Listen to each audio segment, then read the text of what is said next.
Nous allons parler de l'adaptation des logements au vieillissement avec Fabrice Cornet, qui est associé pour la société HQA Solutions. Bonjour Fabrice. Bonjour. Peut-être vous présenter si vous le souhaitez, puis présenter HQA Solutions. Alors, bonjour Frédéric, excusez-moi, je me suis trompé. HQA Solutions, c'est un bureau d'études assistant à la maîtrise d'ouvrage en accessibilité et adaptation des logements au vieillissement, et puis aussi depuis peu tout ce qui est performance énergétique, voilà, qui existe depuis 2009. Et moi, je suis associé. Mon autre associé, c'est François-Dominique Paré. Et on est en permanent quatre à travailler, et on a recours évidemment à d'autres ressources en fonction des besoins.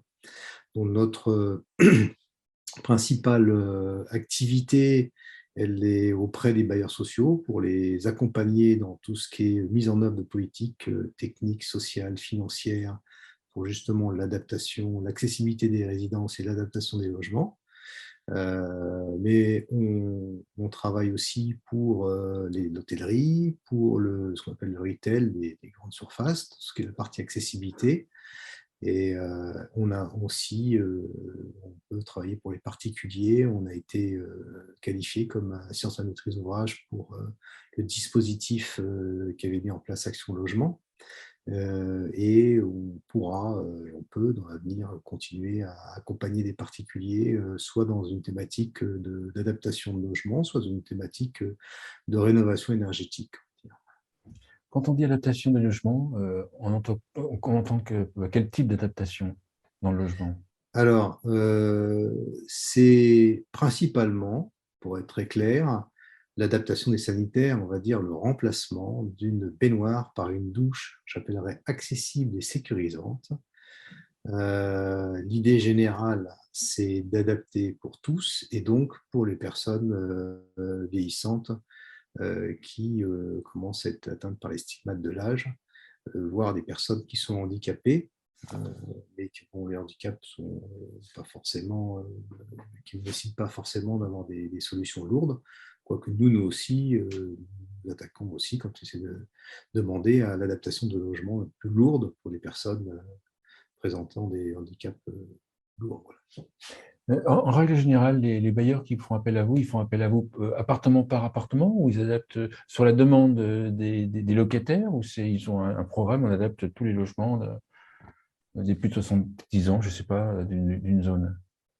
Alors, effectivement, il y a deux modes d'adaptation. Je dirais que le principal que les bailleurs ont, la plupart des bailleurs ont, c'est sur demande, selon certains critères que chacun définit, mais on va dire que les critères raisonnables aujourd'hui, si on venait des ordres de priorité et c'est en fonction des financements, c'est des gens qui ont plus de 60 ans ou qui sont retraités ou des gens qui sont reconnus comme handicapés, donc les taux d'incapacité, mettons par exemple de 80% ou plus. Cela dit, en pratique, bon, c'est certes les retraités, mais les gens qui ont une maladie ou qui ont subi un accident, il est raisonnable de pouvoir rapidement adapter leur logement s'ils ont eu des pertes de mobilité. Donc, ce qu'on incite les bailleurs, c'est d'avoir des filtres, mais aussi d'être ouvert, ce qu'on appelle au cas gris. Et quand on leur rend visite, on peut apprécier le besoin et rendre compte aux bailleurs de la nécessité de faire ou de ne pas faire. En général, je veux dire que 99,99% des demandes, elles sont en mode diffus, elles sont motivées, elles sont généralement trop tard. Les gens s'y prennent que quand vraiment ils n'ont plus le choix. En off, je vous parlais de quelqu'un qui avait, ça faisait 3 ans qu'il savait au gant. Ça arrive assez fréquemment que des gens, depuis un certain temps, ne se lavent plus seuls du fait de la baignoire. Donc ça concerne ça. Et en mode collectif, ce qu'on appelle le mode collectif pour un bailleur, c'est à l'occasion d'une réhabilitation d'inclure les enjeux d'accessibilité, d'amélioration de l'accessibilité des logements. Ça ne veut pas dire mise en norme, mais ça veut dire amélioration, ne serait-ce que des mains courantes posées dans l'escalier ou des nez de marche, des choses assez simples, pas forcément coûteuses. La signalétique aussi. Et donc, il y a beaucoup de choses qu'on peut mettre en œuvre à l'occasion d'une réhabilitation, qui sont en général pilotées par la rénovation énergétique. C'est déclenché aujourd'hui savez bien, l'enjeu, c'est la transition énergétique et, et la performance énergétique des bâtiments. Et dans les logements, l'intérêt, c'est que si les bailleurs acceptent de rentrer dans les logements, et notamment dans les pièces humides, eh bien, on peut prendre en compte beaucoup, de manière plus massive, industrielle, et de proposer, d'être plus proactif vis-à-vis des locataires, et donc de leur proposer des douches accessibles et sécurisantes pour tous.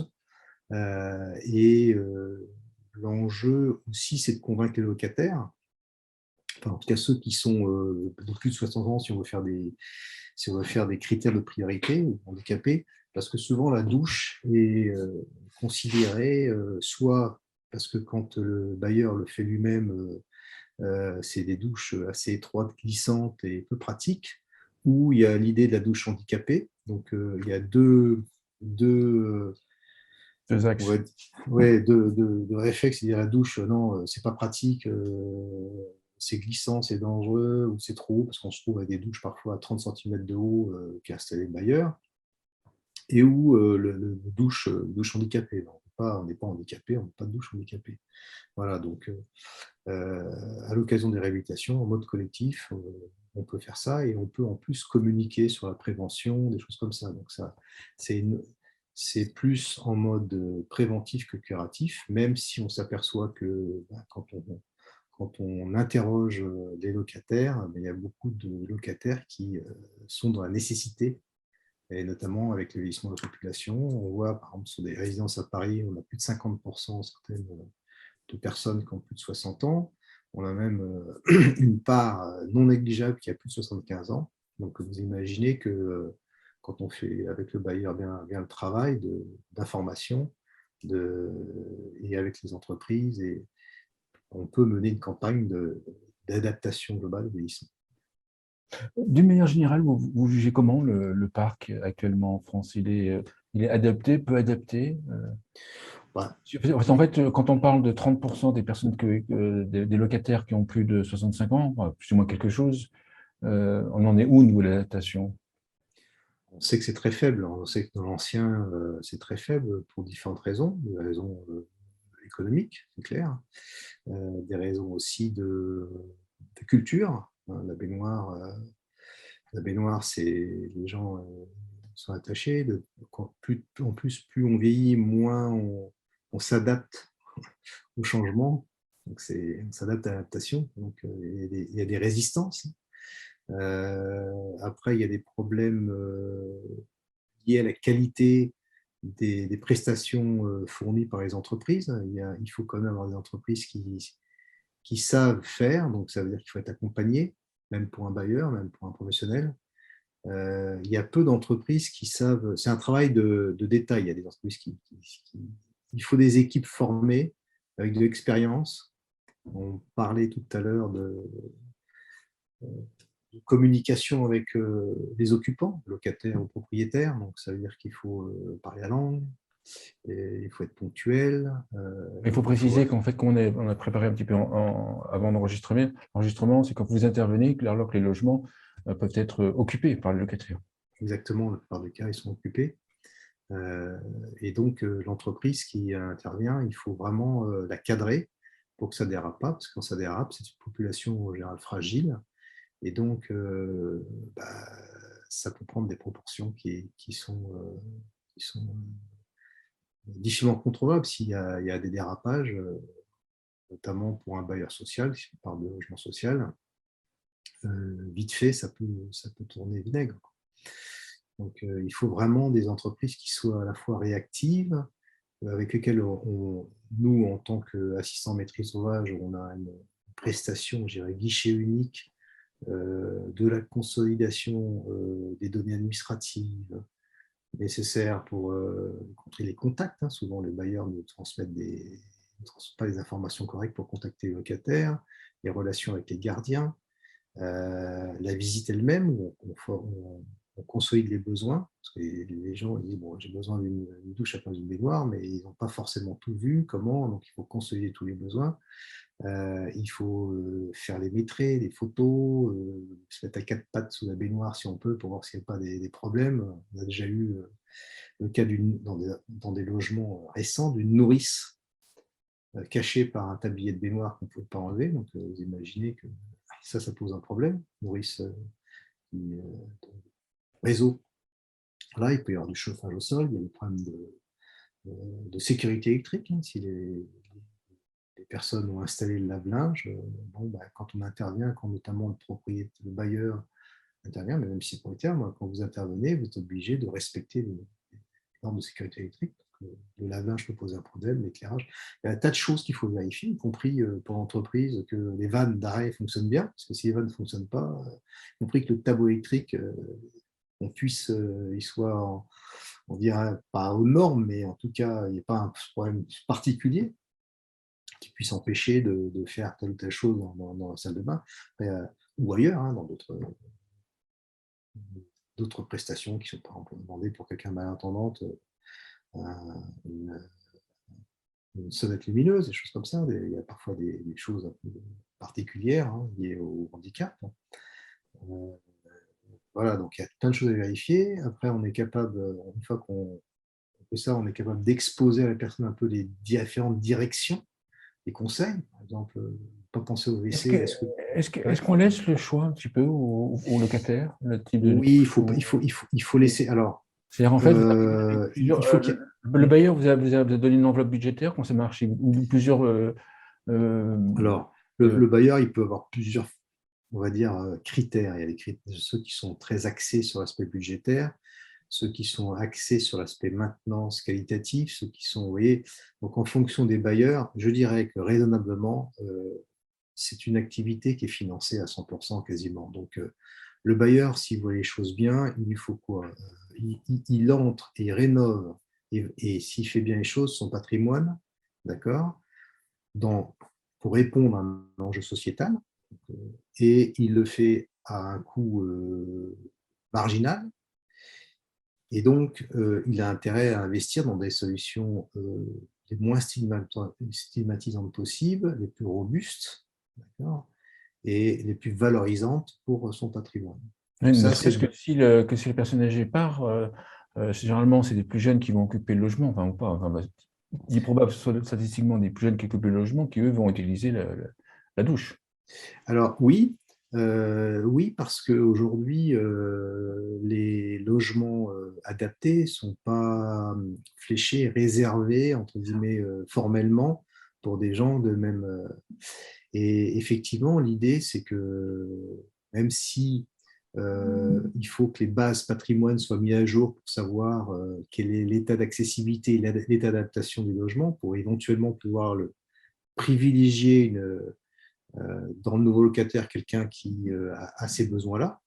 Mais c'est difficile, d'autant plus difficile que dans le logement social, vous avez la question de la réservation du logement. La réservation, en clair, c'est que celui qui a la main sur le logement, donc qui propose des locataires potentiels, ce n'est pas forcément le bailleur. Ça peut Ouais, être ça peut être la quelqu'un d'autre. mairie, le Voilà, département. exactement, ce qu'on appelle le réservataire. Ah ouais. Et donc, c'est comme ça que un bailleur se disait, dit, bon, j'ai le logement, on parlait de logement même PMR neuf, et il avait des familles dans le logement PMR. Et quand il a eu des personnes handicapées ou vieillissantes qui habitaient, il est obligé d'adapter des logements qui étaient pas prévus pour, enfin, au départ, et donc voilà, donc qui étaient, c'est pas des adaptations lourdes, mais quand même, il y avait et donc ça c'était la distorsion liée à la réservation des logements. Donc oui, l'idée de toute façon, c'est de pouvoir convaincre le bailleur que, en tout cas nous, c'est notre ADN, c'est que ce qu'on préconise et ce qu'on conçoit avec en connaissant bien les fabricants, les matériels, c'est quelque chose pour tous. D'accord, c'est Donc, ça. pour les plus jeunes comme pour les plus vieux. Voilà. Et c'est important, et typiquement, la qualité des matériaux dans la mesure du possible, l'îlot, la façon dont l'îlot de douche. C'est pour ça que généralement les cabines, c'est pas encore ça ne vieillit pas si bien que ça, contrairement à ce que certains fabricants disent. Il y a des évolutions, on essaye de faire évoluer les produits, et il y a pas mal de nouveaux, enfin, de fabricants qui sont issus du monde handicap qui ont fait cette évolution, hein, KW, Kinedo, Yaza, des fabricants comme ça qu'on voit qui ont fait cette démarche d'aller vers tous, en conservant les caractéristiques techniques particulières, par exemple des, euh, des bacs qui sont pas glissants, hein, donc, des, euh, des sièges repliables, un peu ergonomiques, sans qu'ils soient stigmatisants, qu'ils fassent handicaper, des parois de douche en verre, mi-hauteur, où ils ont amélioré. Il y a des tas de solutions qui maintenant, quand vous les voyez, vous dites, bah, moi, je serais très heureux d'avoir une douche pareille. Voilà. Évidemment, quand, par exemple, les baignoires en général font 70 par 140 à 160, le module moyen qu'il faut mettre en place si on veut avoir toutes les qualités d'accessibilité, de confort et autres, c'est du 80-120. Bon, on peut mettre des portes tout au mais il y a un tas maintenant de solutions qui permettent de mettre en œuvre, et quitte à mettre des choses particulières en œuvre quand on est notamment dans le diffus, dans des portes mi-hauteur. Bon, bah, des portes, ça peut changer facilement. Vous voyez ce que je veux dire? Une fois que la base est là, on peut toujours évoluer. Sur les parties communes des bâtiments, les bailleurs, ils vous demandent quel type d'adaptation. Ils vont jusqu'où? Alors, C'est ma question. En général, il y a deux cas de figure. Il y a le cas de figure où c'est à la demande d'un locataire qui a un problème on va dire, qui habite au deuxième étage, il n'y a pas de main courante, il y a un escalier d'accès au hall qui est peu, où il faut motoriser la porte de hall parce qu'elle est très difficile, donc ces choses comme ça. Donc le, le locataire demande et on étudie la faisabilité de pouvoir effectivement de sécuriser les accès, d'avoir enfin une meilleure sécurité. Il y a même une fois dans une résidence où il fallait mettre un éclairage qui était dehors. L'accès au logement était par un escalier extérieur qui était assez long et raide et était dans l'obscurité, donc il fallait mettre un éclairage, voilà, des choses comme ça. Il y a aussi les places de stationnement GIC, hein, pour les personnes qui, qui ont la carte de stationnement. Donc ça, alors il y a des bailleurs qui acceptent, d'autres qui n'acceptent pas, mais on fait sur demande. Après, quand il s'agit de réhabilitation, alors parfois il y a des enjeux de résidentialisation, donc il y a des possibilités de se mettre aux normes dans les cheminements, mais les bailleurs, d'abord ce qu'on fait, c'est un diagnostic de l'État, et après on fait des propositions qui sont réalistes par rapport au programme de réhabilitation initiale qui était prévu, réaliste en termes de coûts, en termes de faisabilité. Vous n'avez pas à mettre des rampes dans par exemple, de résidence, ou si on voulait mettre une rampe pour desservir, mettons, il n'y avait pas d'ascenseur dans le logement, donc il n'y avait que 3 ou 4 logements au rez-de-chaussée, il fallait mettre une rampe de 25 mètres avec, voilà, donc on ne va pas le faire, vous voyez ce que je veux dire, on ne va pas le recommander. C'est-à-dire là, il faut essayer de trouver d'autres solutions, voire du relogement pour ceux qui ont vraiment besoin, des choses comme ça. Donc on étudie, on a eu le cas dans une résidence là où il y avait beaucoup d'entrées. Ils avaient prévu de remplacer les portes de hall, et on les a conseillées parce que ces portes de hall avaient été déplacées vers l'extérieur pour des raisons de sécurité dans les années 80-90, et donc étaient dangereux. Les gens ouvraient la porte et tombaient directement sur une marche d'escalier. Donc, on est venu, dans certains cas, proposer de rapporter un escalier, des choses comme ça, de faire de recréer une plateforme à l'extérieur, des choses comme ça. Donc, dans le cas d'une réhabilitation, on a plus de moyens en général, sachant que tout ça, c'est quand même financé. Vous avez dit vraiment de TFPE, le bailleur, il est généreusement financé, et donc un bailleur qui met en place sa politique, il est capable d'avoir des ambitions qui sont tout à fait en ligne avec les ambitions de la société. Justement, la demande, il y a de plus en plus de demandes de la part des bailleurs. Ils adaptent de plus en plus de logements ou ça stagne? Et notamment par rapport après à l'arrêt de la prime Action Logement. En 2020 2022, on en est où? Alors, d'abord, le dispositif d'Action Logement, ça s'adressait aux particuliers, Ah et oui, aux particuliers qui étaient tentés du secteur ah oui, privé. ça, c'est bien D'accord? vu. Donc, les bailleurs sociaux n'étaient pas Ouais. éligibles. Exact. Alors, pour ce qui concerne, pour en revenir d'ailleurs sur les particuliers, pour ce qui concerne les bailleurs sociaux, en fait, on a, on a plusieurs problèmes. On a le problème du fait que, historiquement, cette question-là, elle vient du handicap. Et donc, voilà, le vieillissement de la population, les gens relient le handicap, PMR, donc ça, il y a de la confusion. Deuxièmement, donc les gens qui travaillent dessus, il faut qu'ils soient formés, et historiquement, on mettait souvent sur ces questions-là quand les bailleurs mettaient des personnels sur le sujet, les gens ils ne savaient pas trop où les mettre ailleurs. Donc, c'était un peu la dernière roue du carrosse. Troisièmement, il faut mettre en place une organisation assez centralisée parce que c'est quand même très transversal. Il faut, si vous laissez les agences ou il n'y a pas d'unité, et ça traîne, c'est toujours un peu compliqué de traiter, c'est toujours des dossiers un peu particuliers. Donc, il faut donner l'attention, il faut suivre ça de bout en bout. Donc, il faut adapter son organisation. Et dernièrement, il y a un autre obstacle que il y en a pas mal, c'est l'idée de en fait, c'est une activité qui est financée. Donc, quand vous dépensez, vous recevez de l'argent. Contrairement, c'est l'inverse de pas de bras, pas de chocolat, c'est pas de chocolat, pas de bras. Ça veut dire quoi? C'est que le bailleur accepte que financièrement, il dit je vais allouer un budget, mais ce budget, je ne vais pas le limiter nécessairement, je ne vais pas le rattacher à un budget limité, parce que je sais que tout ce que je vais dépenser, je vais avoir des recettes en face. Donc, en termes de. Et comme en général, les budgets sont rattachés à des budgets d'autres budgets, donc ils intègrent d'autres budgets, bah, on est limité. Et quand on n'a plus de budget pour faire des choses essentielles, par exemple, si on a une toiture qu'il faut réparer, parce qu'il y a eu un événement, bah, on va prendre sur le budget, entre guillemets, PMR. Donc, du D'accord. coup, vous voyez ce que je veux dire. Donc, Ouais. c'est vraiment.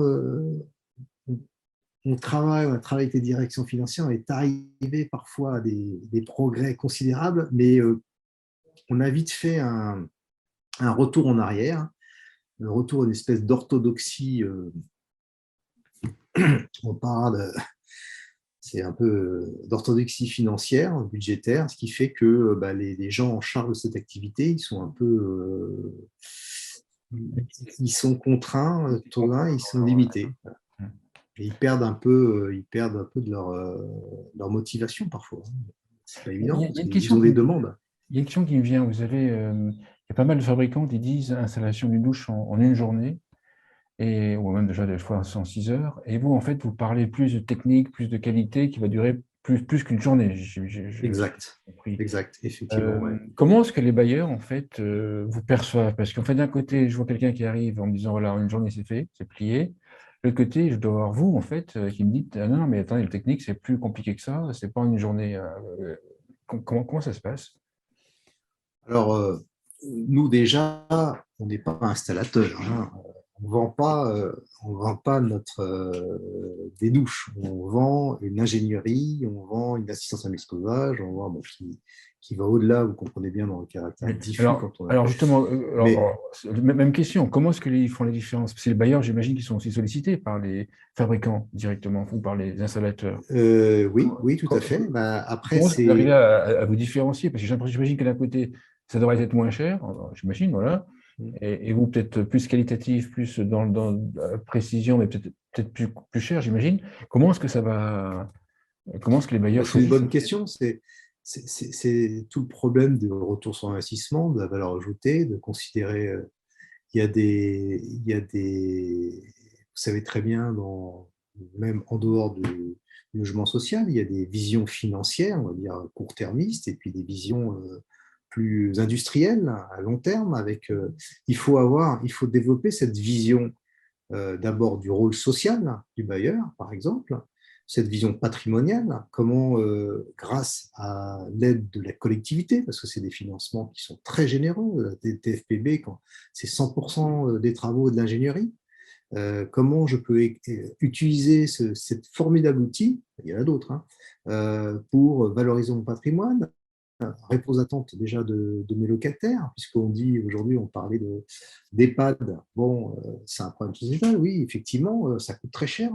Donc, si on peut retarder, l'idée générale, c'est de mourir en bonne santé chez soi. Donc, ne pas avoir de chute, des choses comme ça. Le rôle du bailleur social, c'est aussi d'appréhender, il le fait sur les questions énergétiques, hein, de rénovation. Donc, pourquoi il faut être de manière générale proactif. Et ceux qui, effectivement, n'entendent pas ça, ne comprennent pas ça, bah, soit j'arrive à leur expliquer et ça va dire j'étais bon, soit j'arrive pas à leur expliquer j'étais mauvais. Voilà. La différence, c'est ça, bon ou mauvais. Et on n'arrive pas tout le temps et c'est difficile parce que c'est très culturel. Et puis j'imagine Très, que très si culturel. beaucoup. Parce qu'en fait, l'idée qu'ils sont, comme vous dites, moi, ce que j'avais compris, c'est que certains bailleurs sociaux, dans certaines zones géographiques, ils sont aidés financièrement, si j'ai bien compris, sur les impôts. Enfin, via les impôts, ils récupèrent les investissements, si j'ai bien compris. Par contre, dans d'autres régions, ils ont plus de difficultés. C'était très régionalisé. J'ai Alors, raison, parce qu'en fait, certains me disaient, il c'est. n'y a pas de problème, de côté, j'ai pas de problème de budget, l'autre me disait, j'ai un problème de budget. Et ce que j'ai compris, c'est que ça dépendait des accords locaux. Alors, si on vous raconte ça, c'est pas tout à fait la réalité. C'est un peu la vérité, c'est pas tout à fait la réalité. D'abord, si on parle de dégrèvement de taxes foncières, vous savez que vous, en tant que si vous êtes propriétaire privé, vous payez des taxes foncières. Donc, le bailleur social, en tant que bailleur propriétaire de propriété bâtie, il paye de la taxe foncière. Et il y a une loi fiscale qui permet de dégréver, d'accord. Quand vous payez la taxe foncière, mettons vous payez 100, vous pouvez dégréver des travaux, et tout ce qui participe à des travaux qui sont à la fois sur la rénovation énergétique, il y a deux cas, et sur tout ce qui est adaptation, accessibilité. Donc ça, c'est le principe général. Donc vous payez 100, à la fin de l'année, vous avez dépensé 80, vous dites au centre d'impôt, ben voilà, moi j'ai dépensé 80, veuillez me rendre 80 par rapport au 100 que j'ai payé. Ça s'appelle du dégrèvement.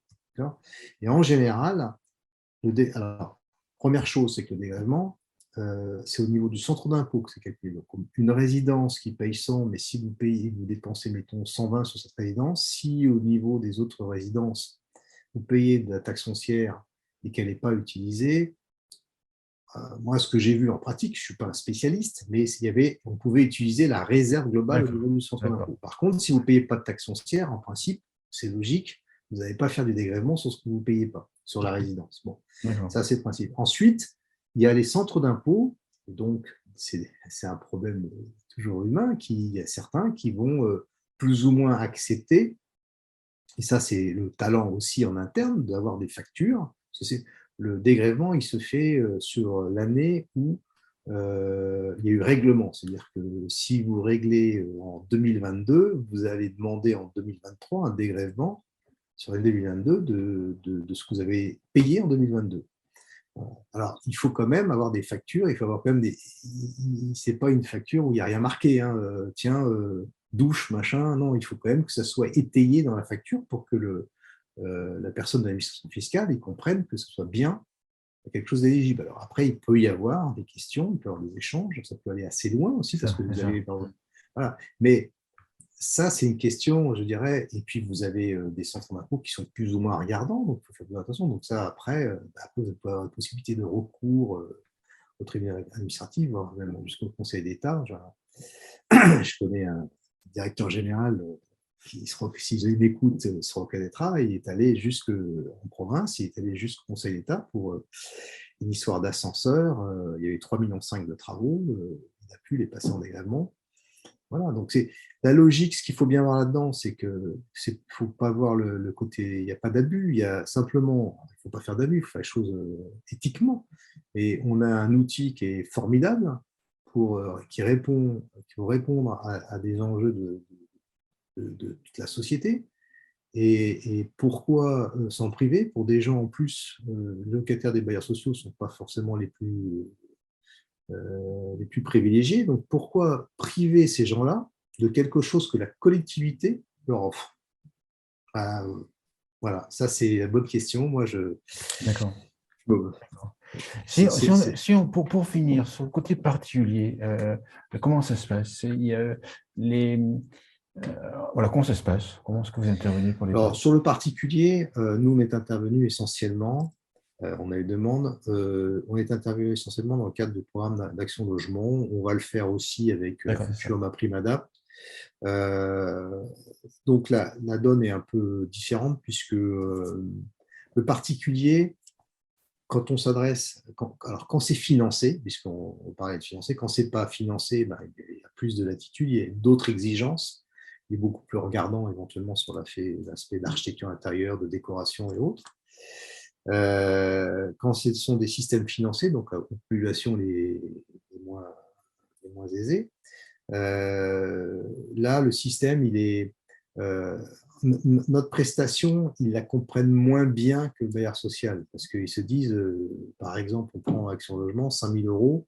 À 5 000 euros, ils vont chez Laurent Merlin, Ah oui. ils disent, Ah oui. ils ont un truc en or, alors que Oui, mais voilà, il ils y ont a la une caisse. disproportion. Ils n'ont peut-être pas l'installation, ils ont la caisse reçue en bas de Ouais, chez eux. Et après, débrouillez-vous. Hein. ouais, exactement. Donc, il faut bien les amener, les conseiller sur l'apport, notre valeur ajoutée et le retour sur investissement. Sachant que les dotations pour ce qui est AMO sont quand même relativement faibles par rapport à si on veut bien faire notre travail de bout en bout. Donc, si on voulait vraiment gagner notre vie avec ça, soit il faut multiplier les types de financement. Il y a des cabinets qui le font beaucoup mieux que nous. Nous, alors, sachant que la finalité de l'adaptation, c'est toujours le même problème. Hein. À la fin, il faut trouver une entreprise qui fait bien les travaux, qui sache gérer. C'est même parfois plus difficile quand la personne est propriétaire, elle peut être plus exigeante qu'un locataire.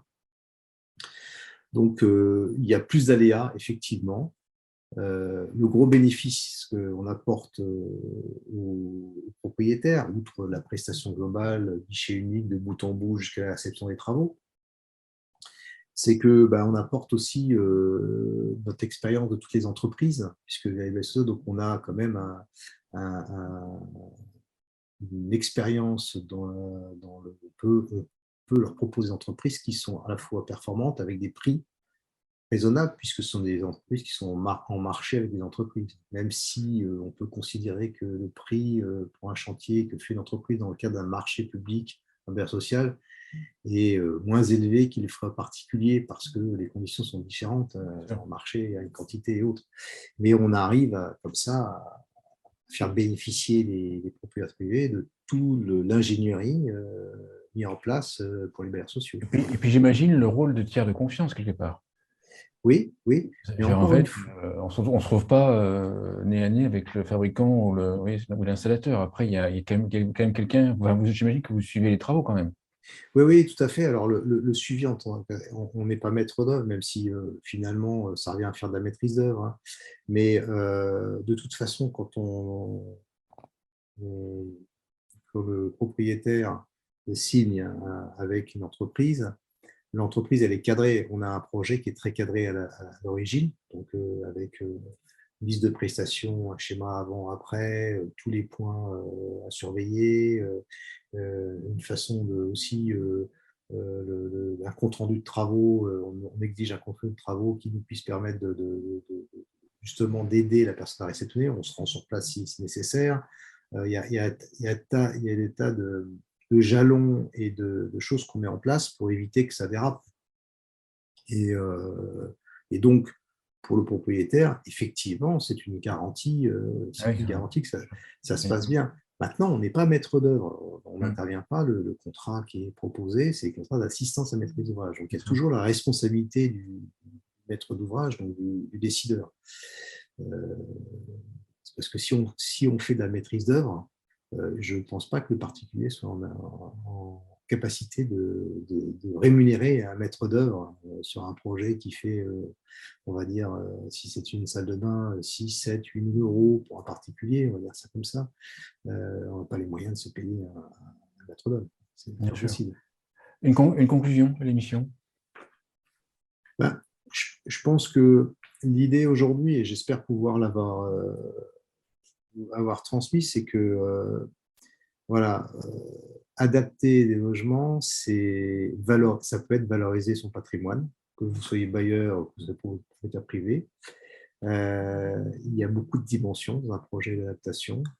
Il y a des dimensions sociales, des dimensions financières, des dimensions techniques, et que ça nécessite à la fois beaucoup d'écoute humaine, oui, mais aussi beaucoup de connaissances fines sur cette partie-là du cadre bâti et de rigueur derrière pour que tout se passe bien. Donc voilà, pour éviter, comme on a pu le voir aussi par ailleurs dans l'isolation des comptes pour 1 euro, des choses comme ça, pour éviter les abus et la disqualification finalement d'un